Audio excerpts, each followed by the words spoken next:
أعظم فرصة في شهر شعبان صيام الأيام القمرية، وإن شاء الله يا جماعة هتبدأ يوم الأربع والخميس والجمعة بفضل الله عز وجل. وطبعا يا جماعة انتوا عارفين فضل الأيام القمرية، وبالذات إن هي في شهر شعبان، شهر ترفع فيه الأعمال إلى الله عز وجل. وكان النبي صلى الله عليه وسلم يقول أحب أن يرفع عملي وأنا صائم. وقال النبي صلى الله عليه وسلم في فضل هذه الأيام: صيام 3 أيام من كل شهر كصيام الدهر كله، يعني 3 أيام تصومهم كأنك صمت السنة كلها.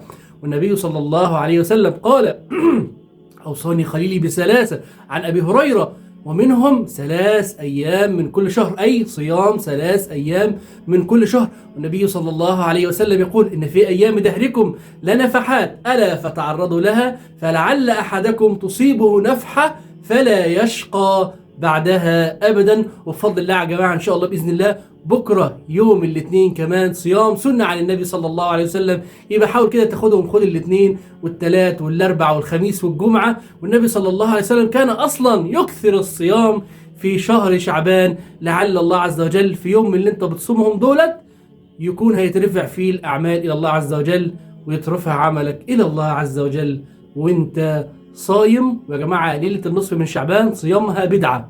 عايز أصوم ال3 أيام القمرية اللي هم 13 و14 و15 اللي هم الاربع خميس جمعة. جزاكم الله كل خير. كله يعمل مشاركة للفيديو ده، لأن كل واحد هيشوف الفيديو ويصوم بسببك هيكون في ميزان حسناتك يوم القيامة، لأن النبي صلى الله عليه وسلم قال: الدال على الخير كفاعله.